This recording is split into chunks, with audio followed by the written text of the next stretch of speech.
Halo, selamat datang di RPP Law Firms. Kali ini saya akan membahas terkait dengan hukum investasi di Indonesia. Muncul banyak pertanyaan terkait berapa sih minimal permodalan investasi untuk berada di Indonesia. Modal asing yang dibutuhkan bagi suatu perusahaan asing yang ingin menanamkan modalnya di Indonesia dan membuat perusahaan barunya di Indonesia. Mari kita bahas. Berdasarkan Peraturan Badan Koordinasi Penanaman Modal Nomor 6 Tahun 2018 tentang pedoman dan cara perizinan dan fasilitas penanaman modal, ada banyak beberapa perizinan yang ditujukan bagi perusahaan asing. Yang pertama yaitu perizinan pada sektor energi dan sumber daya mineral. Masuk dalamnya itu ketenaga listrikan, subsektor minyak dan gas bumi, lalu juga ada subsektor mineral dan batu bara.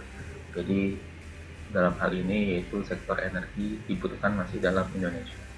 Kedua adalah perizinan sektor pekerjaan umum dan perumahan rakyat.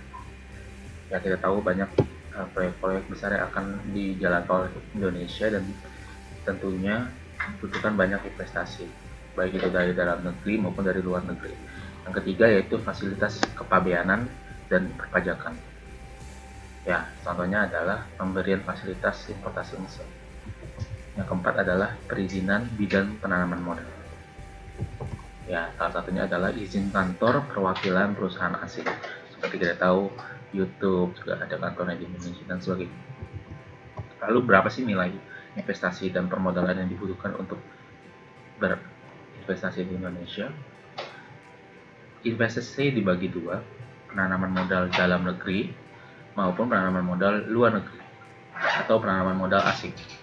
Untuk penanaman modal dalam negeri tidak ditentukan besaran nilai investasi dan permodalannya. Jadi terserah permodalannya berapa, tidak ditentukan. Hanya di dalam aktenya akan ditentukan berapa nilai minimum modalnya secara tertulis.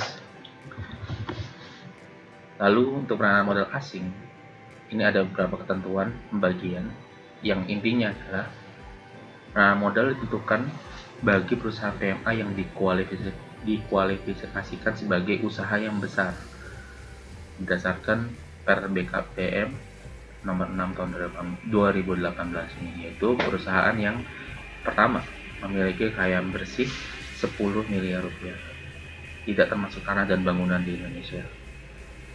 Lalu yang kedua, memiliki hasil penjualan tahunan lebih besar minimal itu 50 miliar rupiah per tahun berdasarkan laporan keuangan terakhir.